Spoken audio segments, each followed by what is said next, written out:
कोई सुविधा नहीं, कोई फैसिलिटी नहीं, कोई आर्मी नहीं, कोई પોલીસ નહીં।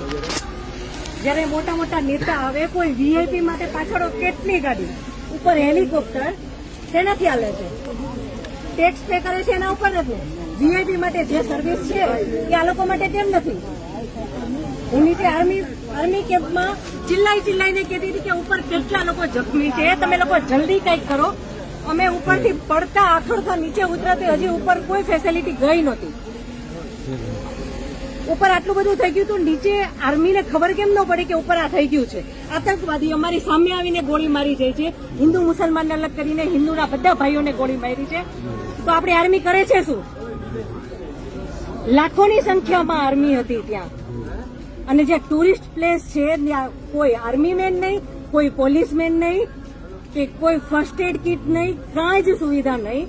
એમાંથી એક આર્મી મેન એવું કહે છે કે તમે લોકો ઉપર ફરવા શું કામ જાઓ છો? હવે તમે મને એ વાતનો જવાબ દો, જો આ રીતનું હતું તો તમે અમને જવાબ શું કામ દો છો?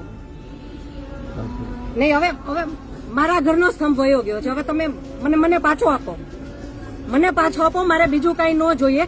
આજ પછી કોઈ દિવસ કોઈ વોટ જ નહીં કરતા। જો આપણી ગવર્મેન્ટને પોતાની જ સુવિધા રાખવી છે, તમારા પાછળ કેટલા વીઆઈપી હોય છે, કેટલી ગાડીઓ હોય છે, તમારો જીવ છે, આ ટેક્સ પે કરે છે એનો જીવ નથી? આ છોકરાઓનું શું, આનું ભવિષ્ય શું? આને ડોક્ટર બનાવી છે, આને એન્જિનિયર બનાવો છો, હું કઈ રીતે બનાવીશ? નહીં, મને ન્યાય જોઈએ, મારા છોકરાનું ફ્યુચર ખરાબ ન થવું જોઈએ। આટલા વર્ષની સર્વિસમાં એને ટેક્સ તમે કટ કરીને તમે સેલરી આપો છો ને, અને ઉપર જતા અમે કઈ પણ વસ્તુ ખરીદીએ છીએ, ક્યાંય જઈએ છીએ, ફરીથી ટેક્સ, ટોલ ટેક્સ, બધા ટેક્સ તમે અમારી પાસેથી લ્યો છો। તો મારા ઘરવાળાને જયારે જરૂર હતી ત્યારે કોઈ ફેસિલિટી નથી મળી, મને એનો ન્યાય જોઈએ। તમે લોકો અહીંયા જ રહ્યો, તમે કહો મને કે તમે શું કરશો એના માટે। આ એક નહીં, આના જેવા જેટલા ભાઈઓ બધા નિર્દોષ હતા, બધાને આવડા છોકરા હતા। નહીં, સરકાર ખાલી કહે છે કે અમે કરશું, આ બધું બની ગયું, આ બધાને હોસ્પિટલ ખબર નહીં શું ફેસિલિટી મળી ન મળી।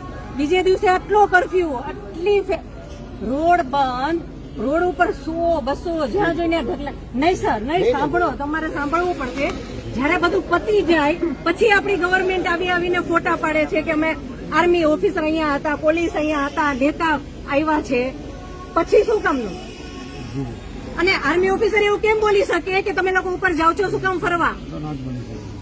અને ત્યાં એક બોલ્યો તો બાકીના બધા સાંભળતા હતા, તો કોઈ કઈ ત્યારે કેમ ન બોલ્યું? અમે ત્યારે એમ બોલ્યા કે આર્મી મુર્દાબાદ કે આર્મી હાય હાય, તો અમને પકડીને કેમ અંદર ફેંકી દે છે?